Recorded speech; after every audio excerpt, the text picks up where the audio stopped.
Obviously, I didn't handle it well after I lost the last 4 holes to Monty because I thought uh, that was going to cost us the Ryder Cup. As it turned out, the way it kind of unfolded, uh, it kind of came right down to the wire. I had a hard time for a while, and I came back out and watched, and it was just The sad truth about Mark Calcavecchia isn't what you think it is. Everyone remembers the meltdown, the tears on the beach, the shot that one commentator called the worst a professional golfer has ever hit. They remember him sitting in the sand, hyperventilating, paramedics rushing over to treat him while the world watched. But that's only half the story, and it's the less important half. Because what happened to Mark Calcavecchia after that day, after the collapse that should have ended him, after the moment that should have defined him as a failure forever, is something far more powerful than a single trophy could ever be. This is the story of a man who looked absolutely unbeatable in 1989, who held the Claret Jug above his head like a conquering king after one of the greatest playoffs in Open Championship history. And real quick, if you want to support stories like this, use the hype feature and give this video some hype. It helps more golf fans find it. This is the full arc you're about to hear, from the absolute highest peak in professional golf to rock bottom on a South Carolina beach. And then the long, brutal, decades-long climb back to something even better than glory, peace. As of May 2026, Mark Calcavecchia is mostly out of the public eye. He's in his mid-60s now, living a quiet life with his family, occasionally showing up to senior events, but never chasing headlines the way he once did. The competitive fire that once burned so intensely, so hot that it nearly destroyed him from the inside out, has cooled into something gentler, something more manageable. He's not trying to prove anything to anyone anymore. The days of needing to silence critics or redeem himself in the eyes of the golf world are over. He's simply living, enjoying the game when he feels like it, and spending time with the people who matter most to him. But just a few weeks ago, in April 2026, during the Masters tournament, the old American Bulldog showed his teeth one last time in the most Mark Calcavecchia way possible. He was on the grounds at Augusta National as an honorary invitee, a privilege reserved for past champions and legends of the game, men who have earned the right to walk those sacred fairways whenever they please. It's supposed to be an honor, a gesture of respect from the most tradition-bound club in golf. But somewhere on the property, Calcavecchia pulled out his mobile phone. That's a direct violation of Augusta National's famously strict cell phone policy, a rule that applies to everyone, champions included. When officials caught him, they didn't care about his history or his accomplishments or the fact that he's a major champion. They escorted him off the grounds immediately. No exceptions,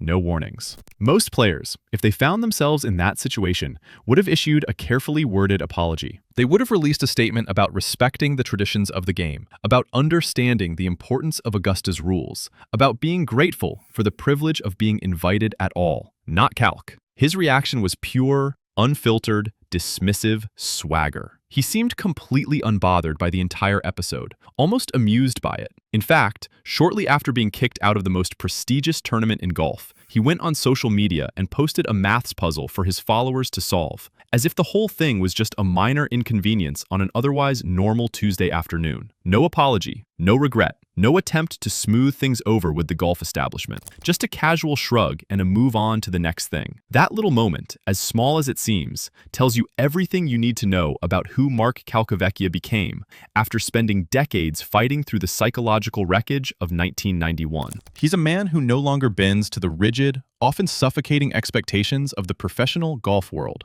He's not playing their game anymore. He's not trying to fit into the mold of what a champion is supposed to look like, or how a legend is supposed to behave in his later years. He's playing his own game now, living life on his own terms. And if that means getting ejected from Augusta National for using his phone, so be it. But to truly understand how he arrived at that quiet, unbothered, almost defiant version of himself, you have to go all the way back to when he was the baddest man in golf. Back to when the idea of Mark Calcavecchia losing anything, let alone collapsing in spectacular fashion, seemed absolutely impossible. In the summer of 1989, Mark Calcavecchia was ranked 10th in the world and widely considered one of the most dangerous, most formidable players on the entire planet. He wasn't just talented, he wasn't just successful. He had what the golf press at the time described as macho ball-striking ability, the kind of raw power combined with surgical precision that suggested he was about to absolutely dominate the next decade of professional golf.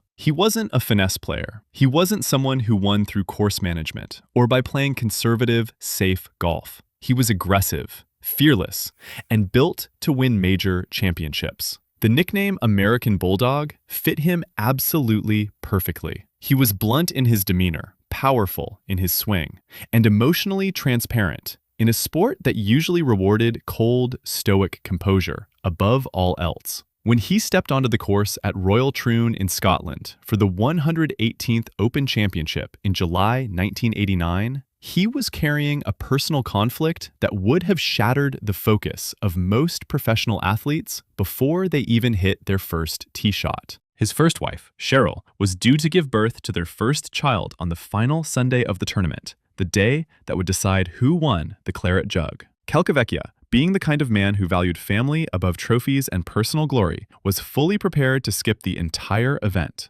He was ready to withdraw, to stay home, to be there for his wife during one of the most important moments of their lives together. But Cheryl wouldn't hear it. She insisted that he play. She told him to go to Scotland, to go win the Open Championship, and then to come home and meet his child as a major champion. That decision, that insistence from his wife, set the stage for the greatest, most dramatic victory of his entire professional career. The tournament week itself started with a leaderboard that nobody expected. Wayne Stevens, a little-known professional who was making his major championship debut, shocked everyone by leading after the first round with a brilliant 66. It was the kind of story that sports writers dream about. The unknown journeyman stepping into the spotlight and outplaying the established stars. But as the week progressed and the pressure mounted, the narrative shifted back toward the more proven, more battle-tested players. The established powers began to assert themselves, and Calcavecchia was right there in the mix. His performance throughout the week was marked by an absolutely uncanny series of recoveries and moments of good fortune that even he himself couldn't fully rationalize or explain. He openly described them as luck, as fate, as if the golf gods themselves had decided that this was his week, and absolutely nothing was going to derail it. On the 11th hole, during one of his rounds, a par 5 that runs dangerously close to a railway line, he hit what he later called a duck slice into the right rough. A horrible shot that should have led to a bogey at best, maybe even worse if he couldn't find the ball or get a decent lie. Instead, somehow, someway, he managed to save par with a 40-foot putt that had absolutely no business going in the hole. It was the kind of putt that makes you believe in destiny. And then, as if the universe wanted to hammer home the point that this was meant to be, on the very next hole, the 12th, his pitch shot from an elevated position on a mound above the green landed directly in the cup for birdie. Not near the hole, not close enough to tap in the cup. It was the kind of week where everything that could possibly go right did go right. Even when the execution wasn't perfect, even when he made mistakes that should have cost him strokes. By the time Sunday arrived and the final round was being played, 3 players had separated themselves from the rest of the field and were locked in an absolute battle for the championship. Mark Calcavecchia had posted rounds of 71, 68, 68, and 68 for a total score of 275, 13 under par. Greg Norman, one of the most feared and respected players in the entire world at that time, a man known for his power and his ability to close out major championships, matched that total with rounds of 69, 70, 72, and then a blistering, course record-breaking final round of 64. It was one of the best rounds of golf anyone had ever seen at Royal Troon, and it put immense pressure on everyone else still out on the course. Wayne Grady, the third man in this epic fight, also finished at 275 with rounds of 68, 67, 69, and 71. The stage was set for a playoff, and not just any playoff. This would be the first ever 4-hole aggregate playoff in the entire history of the Open Championship. The format had been officially adopted back in 1985, but it had never actually been needed until this exact moment. The R&A, the governing body of the Open, selected holes 1, 2, 17, and 18 for the showdown between these 3 titans of the game. Calcavecchia, when he first heard the selection, wasn't thrilled. He initially criticized the choice of the first hole, thinking it was far too easy, too straightforward for a sudden death situation where every shot should carry massive consequences. But when he learned that it wasn't sudden death at all, that it was an aggregate format where the total score across all 4 holes would decide the champion, he felt a wave of relief wash over him. This gave him more room to recover from a mistake, more opportunity to fight back if things went sideways. What followed over those 4 playoff holes was an absolutely gripping technical and psychological duel between Calcavecchia and Norman, with Grady unfortunately falling out of realistic contention fairly early. Norman, being the aggressive, front-running player he was known to be, came out absolutely firing on all cylinders. He birdied the first playoff hole, applying immediate pressure. Then he birdied the second hole as well, and suddenly Calcavecchia was in serious danger of falling too far behind to catch up. But this is where Calcavecchia's resilience, his refusal to back down under pressure, showed up in the biggest way possible. On that second hole, staring down a deficit that could spiral out of control, he calmly drained a 30-foot putt for birdie to stay tied with Norman on aggregate. The momentum, which had been swinging entirely in Norman's favor, suddenly swung back. It was like watching 2 heavyweight fighters trading blows, neither willing to give an inch. Then came the par 3 17th hole, and this is where the entire playoff turned on its head. Norman, trying to hit the ball close to the pin and apply even more crushing pressure on Calcavecchia,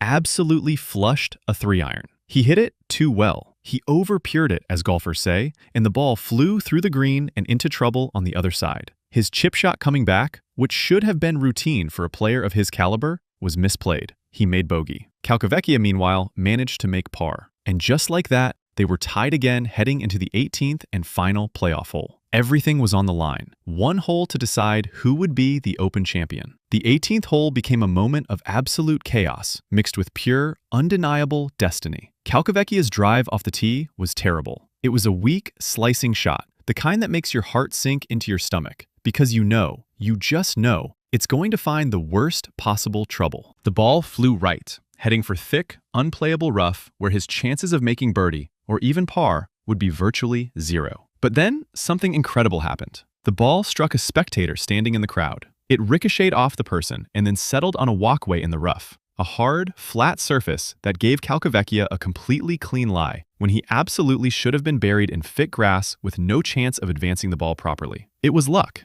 It was fate. It was the golf gods intervening one final time. Meanwhile, Greg Norman, one of the longest hitters in the history of the sport, absolutely obliterated his drive off the 18th tee. He unleashed a massive, monstrous 325-yard bomb, a drive so impossibly long that it reached a fairway bunker that had previously been considered completely unreachable by any human being. The irony was almost too perfect to believe. Norman's perfect execution, his raw power and technical brilliance, had put him in serious trouble, and Calcavecchia's mistake, his ugly slice that should have ended his chances, had somehow given him the perfect opportunity. From the rough, standing on that walkway, with a clean lie and a clear shot to the green, Calcavecchia hit what he would later describe, for the rest of his life, as the single greatest shot he ever hit in his entire career. A 5-iron from 202 yards out, struck absolutely pure, launched on the perfect trajectory, landing softly on the green and rolling gently to within 7 feet of the hole. It was the kind of shot that wins major championships. It was the kind of shot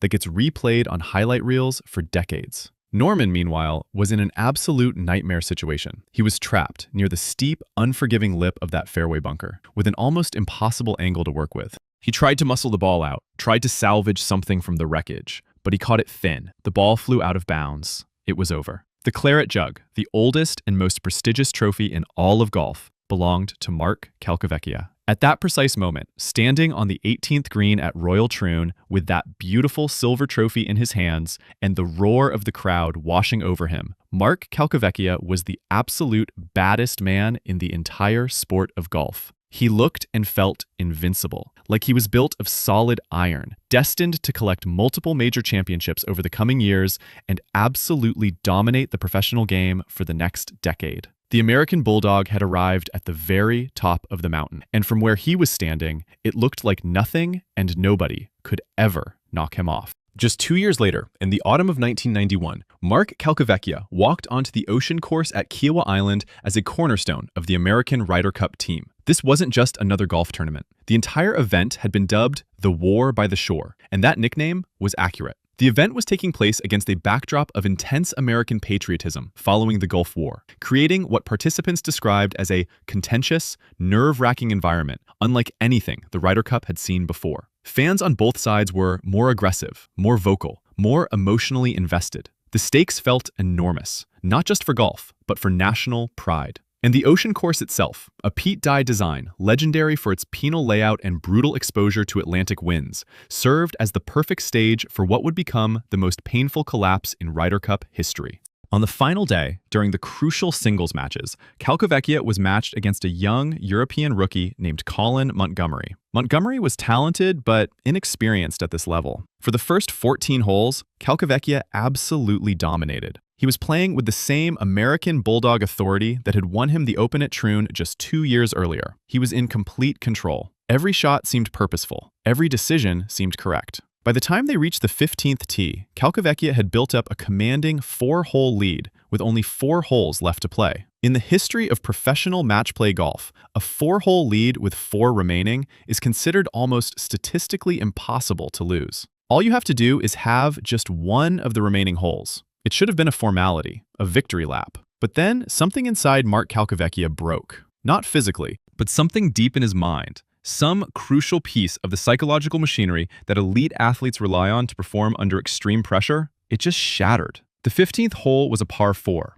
Standing on that tee, he hit his tee shot into the ocean. Triple bogey. He lost the hole. The match went from 4 up to 3 up with 3 to play. Still safe mathematically, but you could see something had shifted. The confidence that had carried him through 14 holes was cracking. On the 16th hole, he airmailed the green with his approach shot, sending it way too long over the putting surface. Double bogey. He lost the hole again. The match was now 2 up with 2 to play. The crowd, which had been roaring with American pride minutes earlier, suddenly went quiet. People could feel the momentum shifting. They could sense something was going terribly wrong. And then came the 17th hole, a par 3. And this is where the collapse reached its peak, its most infamous moment. Montgomery, feeling immense pressure himself, hit his tee shot into the water hazard guarding the green. It was a terrible shot, exactly the kind of mistake that should have ended any chance of a comeback. All Calcavecchia needed to do was hit his tee shot onto the green, or even just find any patch of dry land,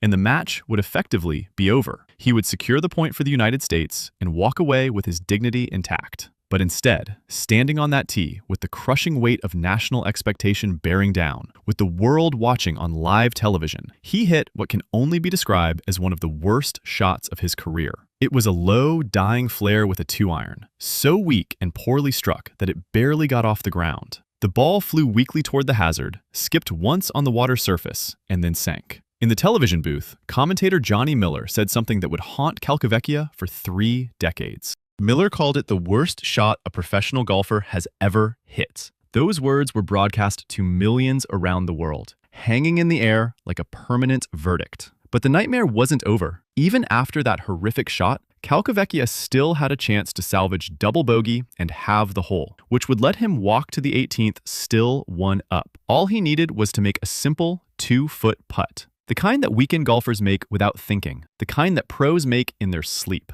But standing over that ball, his hands were shaking. His breathing was rapid. His fine motor skills had been completely compromised by anxiety. He missed it. The hole was lost. The match, which had been 4 up with 4 to play, was now 1 up with 1 hole remaining. Calcavecchia was in total psychological freefall. On the 18th hole, Calcavecchia made bogey. He couldn't summon any vestige of his earlier form. Montgomery made par with steady execution. The match was halved. Mark Calcavecchia, who had been 4 up with 4 to play, did not secure the point. The immediate aftermath was a scene of raw emotion that professional golf had rarely witnessed. Calcavecchia didn't go to the clubhouse. He didn't head to the television compound. He didn't go to the locker room. Instead, in a state of absolute devastation, he walked directly from the 18th green, still in his golf shoes, straight to the beach at Kiowa Island. He walked onto the sand, away from the spectators, away from the cameras, away from everyone. And then he sank down onto the ground,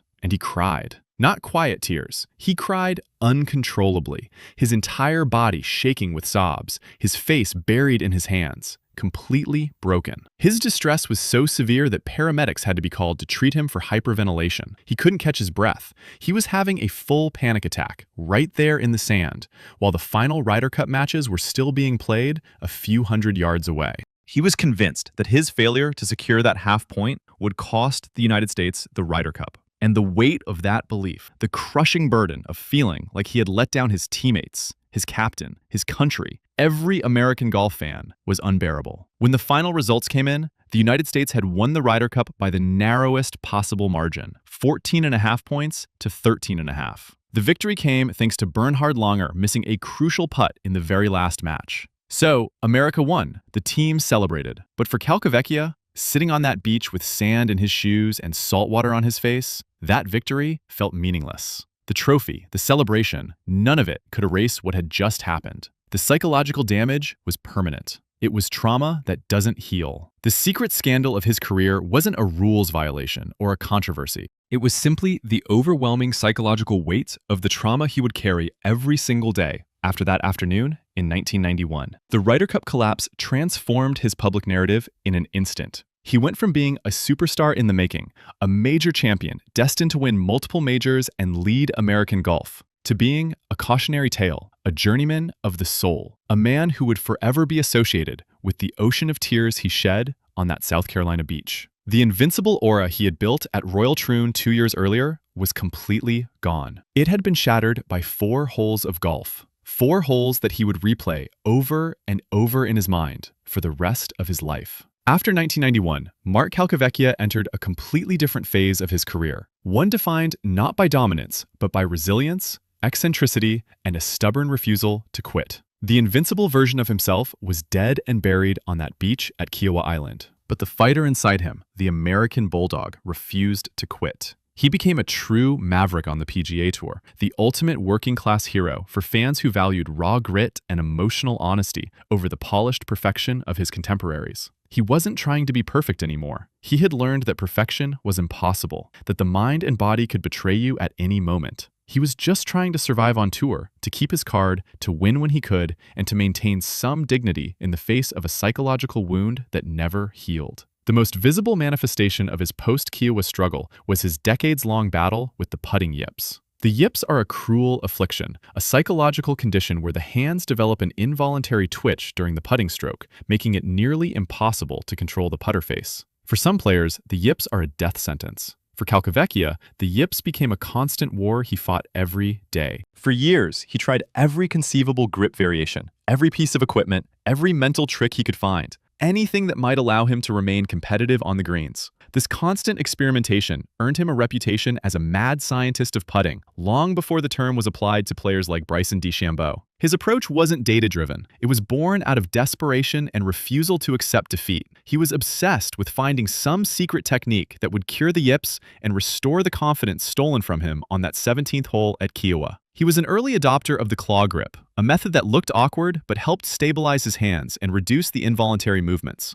He experimented with long putters that anchor against the chest, trying to take the twitchy hand muscles out of the equation and rely on the bigger, more stable shoulder and arm muscles. He tried everything. He added lead tape in strange places on the putter head, changing the balance point, doing anything that might give him an edge. His practice routine was equally bizarre. Instead of practicing the 3- and 5-foot putts that most pros focus on, he would hit almost exclusively 50-foot lag putts, long-distance putts that most players barely practiced. His theory was simple. If he could train himself to hit a long putt solidly, to develop a smooth stroke on those big putts where there's less pressure, that rhythm would carry over to the shorter putts that haunted him in competition. It was unorthodox, but it was born out of desperation. Despite this putting curse that followed him everywhere, Calcavecchia managed to maintain a high level of performance through sheer ball striking ability and relentless grit. He eventually accumulated 13 PGA Tour victories, a statistic that underscores just how good he was from tee to green and how unwilling he was to let the 1991 collapse define his entire existence.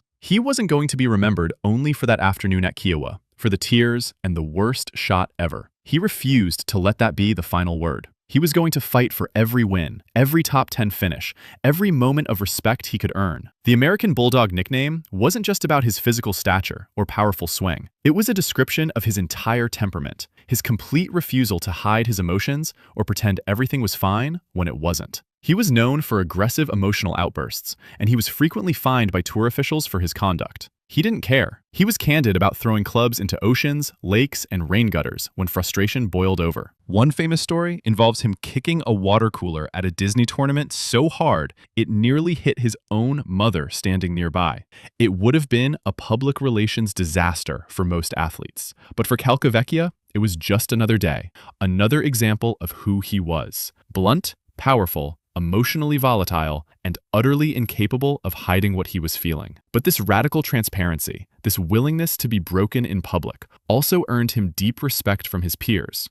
Players like Ken Green and Paul Azinger admired his honesty and his ability to fight through brutal challenges, including a painful divorce and chronic injuries that made every round harder. In a sport defined by stoicism and carefully controlled public images, Calcavecchia's rawness made him infinitely more relatable and human. Fans loved him not because he was perfect, but because he was real. He showed up, he fought. He failed publicly, he got knocked down, and then he got back up and kept grinding. That's the true working-class hero mentality. It's not about winning the most. It's about refusing to quit, even when quitting would be easier. Every chapter of Calcavecchia's post-1991 career stands as testament to that mindset. The pressure of Kiowa led to the yips. The yips led to mad scientist experimentation. The experimentation led to survival on tour. The survival led to respect from players and fans who recognized what it took to keep showing up after being broken so publicly. And through it all, Calcavecchia never pretended to be something he wasn't. He never put on a fake smile or crafted a managed persona. He was flawed, volatile, and brutally honest about his struggles. He was deeply, fundamentally human. And paradoxically, that raw humanity made him a legend in a way that statistics alone never could. By 2026, the competitive spotlight that once burned Mark Calcavecchia so intensely has largely faded. The violent, high-speed swing that fueled his success at Royal Troon eventually took a debilitating toll on his body, particularly his back and hips. The physical limitations became too much to ignore, and by the time he reached his mid-60s, the idea of competing at a high level was no longer realistic. His exit from professional golf wasn't marked by a grand farewell tour or a sentimental final round. It was quiet, almost unnoticed, fitting for a man who had spent decades learning to make peace with being forgotten by the mainstream golf world. But the most significant development in Calcavecchia's recent life isn't about his body breaking down or his competitive career ending. It's about the emotional weight he finally let go of. For nearly 30 years, he carried the 1991 Ryder Cup collapse like a scar that never fully healed. He viewed it as a failure that defined his character, a moment that revealed something broken and weak inside him. But in recent years, he has opened up about that afternoon in a way he never could before. And the confession he made is the key to understanding how he found peace. He admitted that it took him almost 3 decades to realize that one bad afternoon doesn't define a man. That single realization, simple as it sounds, was the beginning of his healing. The ocean at Kiowa Island took his confidence, shattered his invincibility, and left him hyperventilating in the sand. But it didn't take his soul. It didn't take his ability to love the game, to show up, to keep fighting. And in the quietude of 2026, living a life defined by family and the occasional senior event, Calcavecchia has become the embodiment of a different kind of strength. Not the strength of dominance or perfection, but the strength of survival and acceptance. He's not trying to rewrite history or pretend the collapse didn't happen. He's simply at peace with the fact that it did,